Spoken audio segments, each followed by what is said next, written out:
UKLO 1 year masters. No IELTS required up to 5 years visa. High visa success rate. నమస్తే. ఎన్నో ముఖ్యమైన విషయాలు, ఆధ్యాత్మిక విషయాలు మనం మన ఛానల్ ద్వారా ప్రసారం చేస్తూ ఉన్నాం. ఎన్నో వివరణాత్మకంగా వివరణ ఇస్తూ ఉన్నారు. ఎంతోమంది గురువులు మన ఛానల్‌లో ప్రసారం అవుతూ ఉన్నాయి. ప్రతి కార్యక్రమం కూడా విశేష స్పందన లభిస్తుంది. అలాంటి వారిలో ముఖ్యులు, ప్రముఖులు అని చెప్పొచ్చు.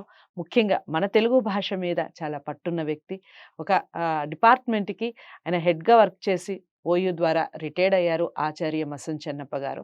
ఉపనిషత్తుల ద్వారా మనందరికీ పరిచయం ఉన్న వ్యక్తి అయినప్పటికీ ఈరోజు ఒక ముఖ్యమైన విషయం గురించి మాట్లాడబోతున్నాం. గత కొన్ని రోజులుగా 2-3 రోజులుగా హాట్ టాపిక్‌గా నడుస్తోంది. లడ్డూ మనకి తిరుపతి లడ్డు చాలా ప్రసాదం. చాలా మందికి ఇష్టమైన ప్రసాదం అని చెప్పొచ్చు.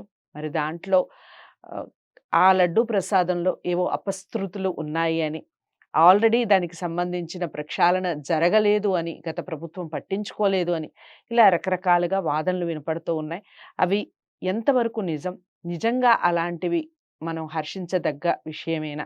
ఎందుకంటే కలియుగ దైవం అని మనం భావించే ఈ వెంకటేశ్వర స్వామికి సంబంధించినటువంటి ప్రసాదం కాబట్టి మరి దీన్ని ఏ రకంగా వివరిస్తారు?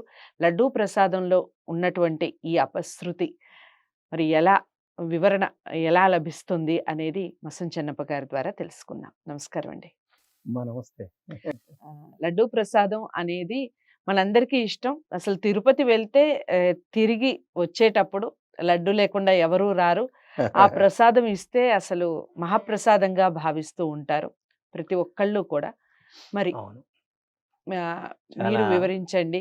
లడ్డూ ప్రసాదంలో ఈ అపశృతి అనేది ఏవో వాడకూడని పదార్థాలు వాడారు అని, సరైన నెయ్యి వాడలేదు అని, ఇలా రకరకాలుగా వినపడుతూ ఉన్నాయి. మీరు చాలా మంచి, ఇది హాట్ టాపిక్ ఈరోజు. లడ్డు విషయంలో ఏదైతే అపోహలు తలెత్తాయో దానికి కారణాలు కూడా ఉన్నాయి. బహుశా నిప్పు లేనిది పొగ రాదు. కాబట్టి మరి లడ్డు విషయం లోపల ప్రజల్లో ఉన్నటువంటి సందేహాలకు కారణాలు కనిపిస్తూ ఉన్నాయి నిజానికి. వాటిని మనం తీసి పారేయడానికి వీలు లేదు అని చెప్పొచ్చు. అసలు దేవాలయం అంటే ఏమిటి? ముఖ్యంగా ఆలయంలోకి వెళ్ళి బయటికి వస్తాం కదా మనం, అప్పటికి ఏమవుతుంది? బూడిద విభూతిగా మారుతుంది. ఇది ఒక ముఖ్యమైనటువంటి అంశం. తర్వాత నీరు తీర్థం అవుతుంది. తర్వాత ఇక ముఖ్యంగా మనకు బియ్యం అక్షంతలుగా మారుతాయి. ఇంకా కొబ్బరి ప్రసాదం అవుతుంది, పొంగలి నైవేద్యం అవుతుంది. అది చాలా మామూలు విషయం కాదు.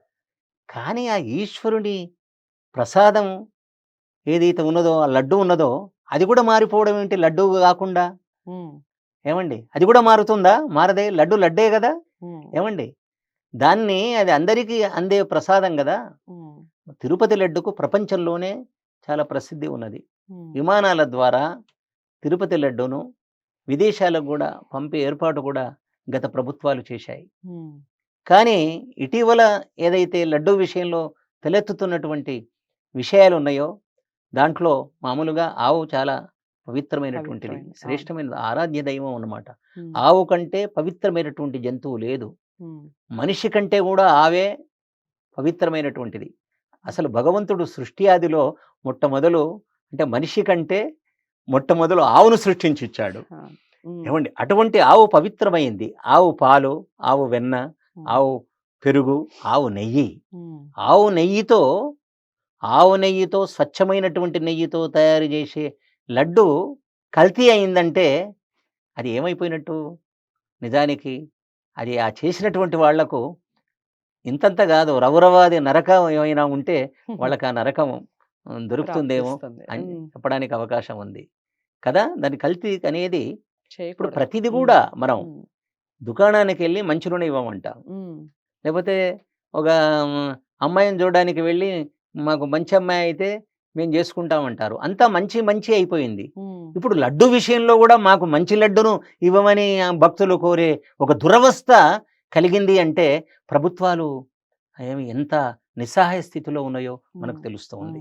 కాబట్టి ఇప్పుడు ప్రస్తుతం ప్రభుత్వం ఏదైతే ఆ లడ్డు విషయం లోపల శ్రద్ధ తీసుకొని భక్తుల యొక్క మనోభావాలను గమనించి ఏమండి ల్యాబ్కు పంపించి నిజంగా కల్తీ జరిగిందా, ఆ విధంగా జరిగినట్టయితే తప్పకుండా చర్యలు కూడా తీసుకోవడానికి వెనుకంజ వేయకూడదు. అంతేకాదు తిరుపతి లడ్డును రక్షించడం అంటే తిరుపతి వెంకటేశ్వరుణ్ణి, తిరుపతిని మనం కాపాడుకున్నట్టు లెక్క అన్నమాట. కాబట్టి ఆ లడ్డులో వెంకటేశ్వరుడు ఉన్నాడు. ఆ వెంకటేశ్వరుని యొక్క లడ్డు చాలా ప్రీతికరమైనటువంటిది అందరికి కూడా అన్నమాట. అది చాలా రోజులు నిల్వ ఉంచదగినటువంటిది. దానికి ఒక ప్రత్యేకత ఉంది.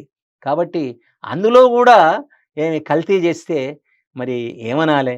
కాబట్టి ప్రస్తుత ప్రభుత్వం ఏదైతే ఉన్నదో ఆ విషయంలో తగినటువంటి చర్యలు తీసుకొని భక్తుల యొక్క మనోభావాలు దెబ్బతినకుండా చూడాలని, అంతేకాదు లడ్డుకు కూడా దెబ్బ తాకకుండా చూడాలని నేను కోరుతూ ఉన్నాను. రైట్, చాలా చక్కగా వివరించారండి. అదండి, ప్రభుత్వాలకు అతీతంగా, పార్టీలకు అతీతంగా వివరించాల్సిన విషయం, ఆలోచించాల్సిన విషయం ఇది. భగవంతునికి సంబంధించింది, ముఖ్యంగా ప్రసాదానికి సంబంధించింది, మనందరికీ ఇష్టమైన ప్రసాదానికి సంబంధించిన విషయం. చాలా జాగ్రత్త వహించాలి.